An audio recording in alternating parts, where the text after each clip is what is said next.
दिल्ली को क्या रोक रहा है?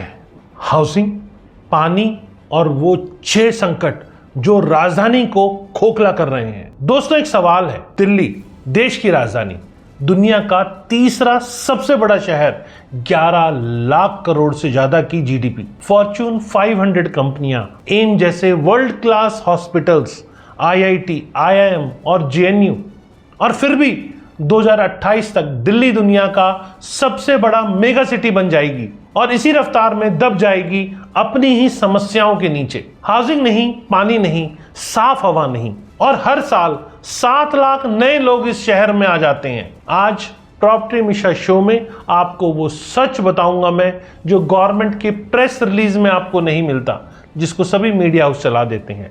दिल्ली को क्या रोक रहा है और इसका आपकी प्रॉपर्टी पर क्या असर पड़ रहा है। वीडियो को लास्ट तक देखिएगा, तब आपको पूरी क्लैरिटी मिलेगी। और अगर आज का वीडियो आपको पसंद आया तो प्रॉमिस कीजिए इसको अपने 10 मिलने जुलने वालों को साथ में सब्सक्राइब भी करवाएंगे कि फायदा उनका भी हो। फ्यूचर में वो भी प्रॉपर्टी से जुड़ा बड़ा डिसीजन लेने से पहले इस चैनल के सारे एनालिसिस को देखकर समझकर तभी कोई प्रॉपर्टी खरीदें। और साथ में अपना कमेंट मुझे जरूर दें ताकि मैं समझ सकूं आप क्या सोचते हैं। तो चलिए शुरू करते हैं। नमस्कार, मैं हूं प्रदीप मिश्रा। प्रॉपर्टी हमेशा शो में आपका स्वागत है। यहां हम आपको इन्वेस्टमेंट करने का सही तरीका और इन्वेस्टमेंट करने की सही स्ट्रेटेजी बताते हैं। तो चलिए शुरू करते हैं। दिल्ली की असली तस्वीर, 27 मिलियन लोग, एक शहर जो अपनी कैपेसिटी से बाहर जा रहा है। नंबर से शुरू करते हैं क्योंकि नंबर्स झूठ नहीं बोलते। आबादी 2.7 करोड़ प्लस और हर साल 7 लाख नए लोग। 2028 तक टोक्यो को पीछे छोड़ दुनिया का number 1 mega city. Urban housing deficit, पूरे इंडिया में 1.9 करोड़ घरों की कमी है, जिसमें दिल्ली का हिस्सा बड़ा है। 95% हाउसिंग शॉर्टेज है, जिसमें 10,000 पर मंथ से कम कमाने वाले लोगों के लिए है। 65 मिलियन इंडियंस शहरी स्लम में रहते हैं और दिल्ली इसमें टॉप पर है। इंडिया गेट के सामने लग्जरी होटल्स हैं और उनके पीछे दीवार से झुग्गियां शुरू हो जाती हैं। ये सिर्फ असमानता नहीं, ये एक टिकटिकाई बम है। अब अगर आप दिल्ली में प्रॉपर्टी देख रहे हैं तो ये संकट आपकी इन्वेस्टमेंट स्ट्रेटेजी डायरेक्टली इफेक्ट करता है। अब बात करते हैं डीडीए के 8 पॉइंट रोड मैप की, जो कि आज का ब्रेकिंग अपडेट है। जी हां, आज की खबर यह है कि डीडीए ने बताया 8 पॉइंट डेवलपमेंट का रोड मैप। दोस्तों, ये जिस दिन आप वीडियो देख रहे हैं उससे कुछ दिन पहले ही डीडीए डेवलपमेंट अथॉरिटी ने एक बड़ा ऐलान किया है। एलजी तरनजीत सिंह संधू की अध्यक्षता में डीडीए एडवाइजरी काउंसिल की बैठक हुई और इसमें दिल्ली को सस्टेनेबल, ग्रीन और लिवेबल बनाने के लिए 4 पिलर विजन और 8 पॉइंट एक्शन प्लान पेश किया गया। देखिए क्या है इस प्लान में। जी हां, डीडीए के 4 पिलर्स क्या करेंगे। पिलर नंबर 1, अफोर्डेबल हाउसिंग, जो कि जेजे क्लस्टर्स का रिहैब है, अनऑथराइज्ड कॉलोनी की रेगुलराइजेशन और सप्लाई डिमांड गैप खत्म करना। पिलर नंबर 2, मोबिलिटी, टीओडी मतलब ट्रांजिट ओरिएंटेड डेवलपमेंट, जो कि 207 square kilometre, 20 square kilometre high density corridor along major transit routes. Pillar number 3, environment, सबसे ज्यादा per capita green cover, river front development, green plus blue infrastructure network. Pillar number 4, heritage and economy, commercial market redevelop करना, modern logistic hubs, heritage as economic asset. अब DDA के 8 focus area जो कि implementation plan के अंदर है। मुद्दा यह है कि डीडीए का एक्शन प्लान है जिसके अंदर वाटर सिक्योरिटी, दिल्ली जल बोर्ड रिफॉर्म, स्मार्ट मीटर्स, जो कि 31 करोड़ का एनडीएमसी का प्रोजेक्ट है, जिसमें 20,000 प्लस मीटर लगेंगे, और नॉन रेवेन्यू वाटर कम करना ये मोटिव है। अर्बन फ्लडिंग की बात करें तो ड्रेनेज नेटवर्क ठीक करना, जोन ओ यमुना रिवर फ्रंट डेवलपमेंट जो कि 100 स्क्वायर किलोमीटर है उसको ठीक करना। पॉल्यूशन की बात करें तो road dust, construction dust, open burning और टारगेटेड इंटरवेंशंस मतलब हीट आइलैंड को मिटिगेशन करना। ट्रैफिक की बात करें तो रोड सेफ्टी और टीओडी जोन के आसपास ट्रैफिक को ऑफिस आवर्स में कम करना। जेजे क्लस्टर की बात करें तो relocation, rehabilitation, not just eviction है, ये मिक्स्ड हाउसिंग मॉडल बनाना है। लैंड पूलिंग की बात करें तो 200+ स्क्वायर किलोमीटर ईयर मार्क्ड है, प्लान्ड एक्सपेंशन करना और जोन सारे जितने हैं इसको एक्टिवेट करना है। ओल्ड सिटी रीडेवलपमेंट जो कि 24 square kilometre, old Delhi 31 square kilometre और बंगलो जोन का सिस्टमैटिक रीडेवलपमेंट करना। डिजास्टर रेजिलियंस, फ्लड मैनेजमेंट करना, heat preparedness, climate adaptive infrastructure बनाना। इसके अलावा जो जोन्स आइडेंटिफाई किए गए हैं उसके अंदर transit oriented development TOD 207 square kilometre, land pooling area 200+ square kilometre earmarked है, डेवलप्ड रेजिडेंशियल जो कि 700 square kilometre, Yamuna river front zone O 100 square kilometre, old Delhi redevelopment 24 square kilometre और high density corridor 20 square kilometre transit routes के साथ में। अब ये plan ambitious है लेकिन कागज पर प्लान पहले भी बहुत आए हैं। मैं आपको यह भी आगे बताऊंगा कि इस प्लान की असली परीक्षा कहां होगी। जी हां, हाउसिंग क्राइसिस, झुग्गी से लग्जरी तक, दिल्ली का हाउसिंग संकट, 3 अलग दुनिया है। दुनिया 1 झुग्गी झोपड़ी जो कि JJ क्लस्टर है। दिल्ली में 675+ रजिस्टर्ड JJ क्लस्टर्स हैं, लाखों परिवार हैं, कोई परमानेंट लीगल एड्रेस नहीं है, बच्चों के लिए स्कूल नहीं है, बीमारी में अस्पताल नहीं है। सरकार रीलोकेट करती है 15 किलोमीटर दूर सिटी के किनारे, जॉब सिटी में, घर शहर के बाहर। नतीजा, लोग वापस झुग्गी में आ जाते हैं। DDA का नया प्लान कहता है mixed housing, rich and poor एक ही लोकेलिटी में। ये सही डायरेक्शन है लेकिन एग्जीक्यूशन ही सब कुछ है। दुनिया 2 की बात करते हैं। 1797 अनऑथोराइज्ड कॉलोनी, दिल्ली में करीब 1797 अनऑथोराइज्ड कॉलोनी है जब लाखों मिडिल क्लास परिवार रहते हैं। 2019 में रेगुलराइजेशन शुरू हुई लेकिन रीडेवलपमेंट अभी भी अधूरा है। यहां रहने वाले लोगों की प्रॉपर्टी का लीगल स्टेटस अनक्लियर है, बैंक लोन मिलना मुश्किल है, रीसेल करना और मुश्किल है। अब अनऑथराइज्ड कॉलोनी में प्रॉपर्टी आप खरीद रहे हैं तो DD की रेगुलराइजेशन की करंट स्टेटस जरूर चेक कर ले। एक गलती लाखों रुपए आपके डुबा सकती है। अब दुनिया नंबर 3, जहां लग्जरी हाउसिंग की रेस, तमाम बड़े डेवलपर सब प्रीमियम और लग्जरी सेगमेंट में दिल्ली में आ रहे हैं। एफोर्डेबल हाउसिंग बनाने में मार्जिन कम है तो डेवलपर वहां जाता है जहां प्रॉफिट ज्यादा हो। नतीजा, जिसे सबसे ज्यादा घर चाहिए उसके लिए घर सबसे कम बन रहे हैं। अब पार्ट 4 की बात करते हैं, पानी का संकट। हर गर्मी में दिल्ली की सच्चाई, जल संकट। जब राजधानी में पानी के लिए लड़ाई होती है, हर साल मई जून में दिल्ली में एक ही खबर होती है, पानी की किल्लत, और हर साल हम भूल जाते हैं। आज इसे डेटा के साथ समझिए। पानी की समस्या, जमीनी सच। पानी का नुकसान, NRW 50% plus supply, pipe leak, unauthorised connection से बर्बादी, रोजाना सप्लाई कुछ घंटे ही, हर घर को नहीं, हर दिन नहीं। ग्राउंड वाटर तेजी से घट रहा है, अनरेगुलेटेड एक्सट्रैक्शन हो रहा है। यमुना सीवरेज की बात करें तो रोज अनट्रीटेड सीवरेज रिवर में जाता है। टैंकर माफिया, गरीब परिवार टैंकर पानी के लिए 5 से 10x ज्यादा देते हैं। स्मार्ट मीटर्स की बात करें तो NDMC में 31 करोड़ 20,000 प्लस मीटर्स। दिल्ली जल बोर्ड रिफॉर्म अभी प्रस्तावित है। इन्वेस्टमेंट 2100 करोड़ नई वाटर एंड सीवरेज प्रोजेक्ट्स 2025-26 में। अब सबसे बड़ी समस्या क्या है? दिल्ली की पाइप सप्लाई का 50% से ज्यादा पानी पाइपलाइन लीकेज, अनऑथराइज्ड कनेक्शन और मेजरमेंट एरर में बर्बाद हो जाता है। इसे नॉन रेवेन्यू वाटर NRW कहते हैं। मतलब नई वाटर प्रोजेक्ट्स बनाओ, नदी से पानी लाओ, जब तक लीकेज नहीं रोकोगे कमी नहीं जाएगी। NDMC ने 31 करोड़ का स्मार्ट मीटर प्रोजेक्ट अप्रूव किया, 2000 प्लस मीटर्स। जी हां, दिल्ली जल बोर्ड ने रिफॉर्म प्रस्तावित किया लेकिन सिटी वाइड इंप्लीमेंटेशन अभी तक नहीं हुई। 2100 करोड़ नए water and sewerage infrastructure investment में, क्या ये काफी है दिल्ली के स्केल के लिए? मैं ये कहता हूं शुरुआत अच्छी है लेकिन 2100 करोड़ एक महानगर के लिए बूंद है समुद्र में। अब बात करते हैं प्रदूषण की, जो बाकी सबको बढ़ाता है। एयर पॉल्यूशन दिल्ली की ब्रांड इमेज का सबसे बड़ा दुश्मन। दोस्तों, जब इंडिया गेट दिखे नहीं तो समझो विंटर आ गई, और जब AQI 400 पार आए तो समझो दिल्ली की इकोनॉमी और रियल एस्टेट दोनों सफर करते हैं। अब पॉल्यूशन के सोर्स क्या हैं? रोड डस्ट सबसे बड़ा कंट्रीब्यूटर है, टेरी रिसर्च यही कहती है। कंस्ट्रक्शन डस्ट डीडीए का जो डेवलपमेंट प्लान है उसी से और धूल उड़ेगी, और ऐसी बहुत सारी डेवलपमेंट हो रही है जिससे कंस्ट्रक्शन डस्ट एयर के अंदर मिक्स हो रहा है।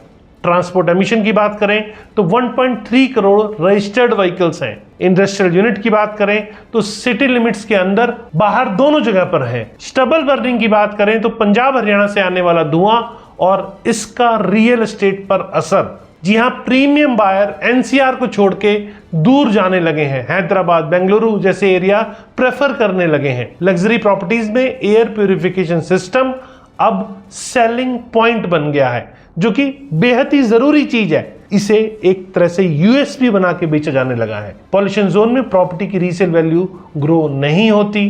दिल्ली में प्रॉपर्टी खरीदते टाइम एक्यूआई डाटा, एरिया का ग्रीन कवर और प्रॉक्सिमिटी टू इंडस्ट्रियल जोन, ये 3 फैक्टर चेक करना बहुत जरूरी है। अब बात करते हैं ट्रैफिक और फ्लडिंग की। 2 मौसम की आपदाएं, ट्रैफिक और अर्बन फ्लडिंग। गर्मी में धूप, बारिश में डूब। ट्रैफिक, सिंगल डिजिट स्पीड का शहर। दिल्ली में पीक आवर्स में एवरेज स्पीड सिंगल डिजिट में होती है। वर्क फ्रॉम होम मैंडेट लागू हुआ, जुलाई 4 को वापस ले लिया गया। ऑड इवन रूल आया, ट्रैफिक फिर भी नहीं सुधरा। प्रॉब्लम कहां है? टीओडी यानी ट्रांजिट ओरिएंटेड डेवलपमेंट सही आइडिया है। डीडीए ने 207 स्क्वायर किलोमीटर टीओडी और 20 square kilometre high density corridor identify किया है, लेकिन जब तक मेट्रो और बस कनेक्टिविटी नहीं सुधरती, लोग कार नहीं छोड़ेंगे। और अर्बन फ्लडिंग की बात करें तो मानसून में राजधानी डूबती है।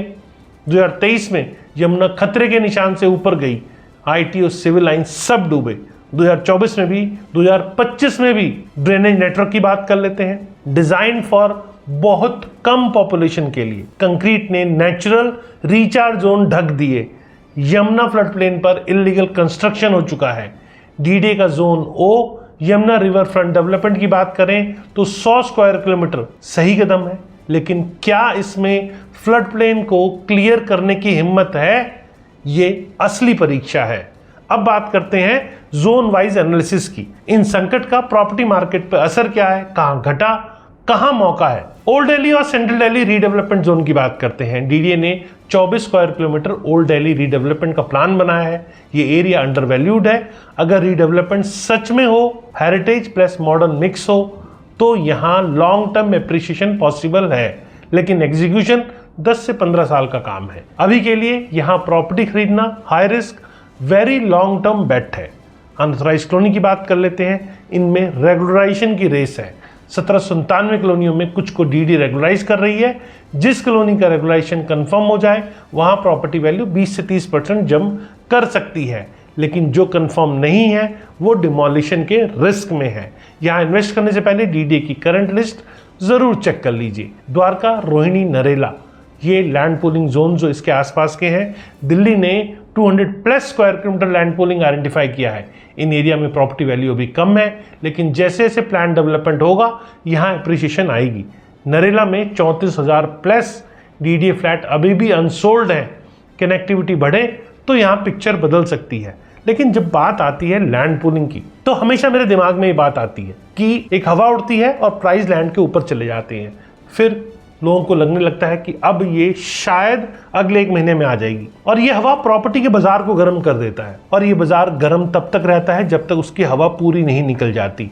रोज एक मैसेज आता है कि ये अगली मीटिंग इस डेट को है। आपने भी सुना होगा, इस डेट को मीटिंग है, इस डेट को मीटिंग है। अरे मीटिंग से रिजल्ट तो नहीं आ रहा, मीटिंग तो पता नहीं किस किस चीज के लिए हो रही है, लेकिन लैंड पुलिंग ग्राउंड पे आज भी नहीं है।